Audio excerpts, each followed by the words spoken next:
যোৰহাট জিলা কোচ ৰাজবংশী ছাত্ৰ সন্থাৰ উদ্যোগত আৰু কোচ ৰাজবংশী নাগৰিকৰ সহযোগত জনজাতিকৰণৰ সন্দৰ্ভত যোৰহাট জিলা প্ৰেছ ক্লাবত এক সংবাদমেল সম্বোধন কৰে।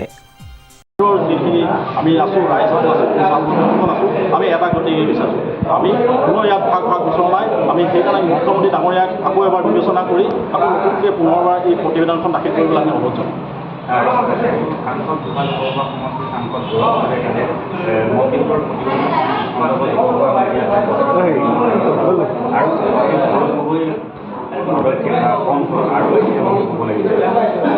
আগৰ পৰা আমি কল কৰি আছোঁ সদনত গৌৰৱ গগৈয়ে হওক বা মজুত বৰদলৈ হওক এই বিষয়টো তেওঁলোকে কল কৰি আছে।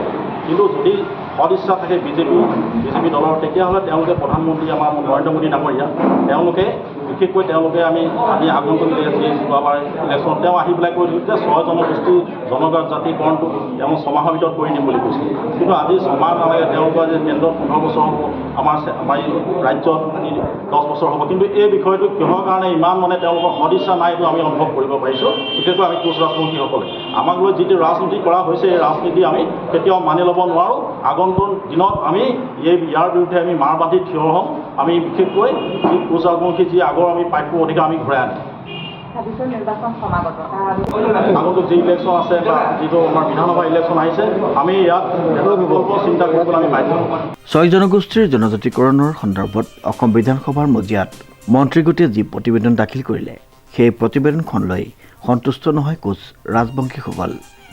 যোৰহাট লোকসভা সমষ্টিৰ মাননীয় গৌৰৱ গগৈ ডাঙৰীয়াক তেওঁ বিৰোধী দলৰ যিহেতু উপদলপতি, আমি অন্যান্য বিষয়ত তেওঁ যিধৰণে সৰব হৈ থাকে গৌৰৱ গগৈ ডাঙৰীয়া, এইটো কোচ ৰাজবংশীৰ লগতে 5টা জনগোষ্ঠীৰ জনজাতিকৰণৰ ক্ষেত্ৰত তেওঁ আমি সৰব হোৱাটো বিচাৰিছোঁ। আৰু মই এতিয়া সকীয়াই দিছোঁ, মই যোৱাবাৰ লোকসভা ইলেকশ্যন আগতো লোকসভাৰ সাংসদ সেই সময়ত তপন কুমাৰ গগৈ আৰু কামাখ্যা প্ৰসাদ মই যোৰহাটৰ পৰা সকীয়াই দিছিলোঁ যে যোৰহাট লোকসভা সমষ্টিৰ কোচ ৰাজবংশী ৰাইজে এককভাৱে কোনো সাংসদক নিৰ্বাচিত কৰিব নোৱাৰিলেও কোনো সাংসদ হাৰি যোৱাৰ ক্ষেত্ৰত বিশেষ ভূমিকা পালন কৰিব পাৰে। যদি গৌৰৱ গগৈৰ ভূমিকাটো এই ক্ষেত্ৰত 6 জনগোষ্ঠীৰ জনজাতিকৰণৰ বিলখনৰ ক্ষেত্ৰত বা অধিকাৰৰ ক্ষেত্ৰত যদি তেওঁ নীৰৱ হৈ থাকে, তেওঁ নিলিপ্ত ভূমিকা পাৰ্লিয়ামেণ্টত গ্ৰহণ কৰে, তেতিয়াহ'লে অহা যি লোকসভা নিৰ্বাচন আছে লোকসভা নিৰ্বাচনতো গৌৰৱ গগৈ ইয়াৰ ফলটো ভোগ কৰিব লাগিব। কিয়নো অবিভক্ত গোৱালপাৰা জিলাক বাদ দি বাকী অসমৰ বিভিন্ন প্ৰান্তত থকা কোচ ৰাজবংশীসকলক STV হিচাপে চৰকাৰে বিভক্ত কৰিছে, যাৰ ফলত গোৱালপাৰা জিলাৰ লোকসকল STPৰ বিপৰীতে বাকী লোকসকল STV হিচাপে বিভক্ত কৰিছে।